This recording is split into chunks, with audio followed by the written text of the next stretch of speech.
শহর ঢাকা, ঢাকায় নাকি টাকা উড়ে। আমি আমার ভাগ্য বদলাতে এই ইট পাথরের শহরে আসলাম।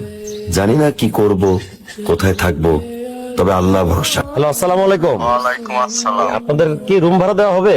তো রুম তো ভাড়া হয়ে গেছে। রুমের ভাড়া কত? ভাড়া তো 5,000 টাকা। 5,000 টাকা? আচ্ছা, ঠিক আছে। আপনাদের কাছে সিট ভাড়া দেওয়া হবে? সিট ভাড়া হবে। সিট ভাড়া কত? সিট ভাড়া 1200 টাকা। 500 টাকায় হবে না? 600-700 টাকার মতো হবে না ভাই? মানে সারাদিন থাকতাম না, ঘুমানোর সময় এসে ঘুমাইতাম আর কি। আপনাদের কি ওই ব্যাচেলর সিট ভাড়া দেওয়া হবে? 600-700 টাকার মধ্যে আর কি সিট খুঁজতেছিলাম। তাহলে সিট শেয়ার নিতে হবে। আচ্ছা, শোনো মেয়া, এইবারই বাড়িওয়ালা খুবই ভালো মানুষ, খুবই সামাজিক মানুষ, জি। ভদ্র মানুষ।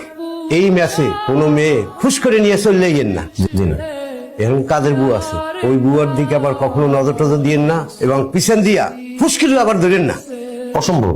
মা এবং বড় বোনের চোখে দেখবেন, জি অবশ্যই। এই কথাটা মনে থাকে জান। আচ্ছা,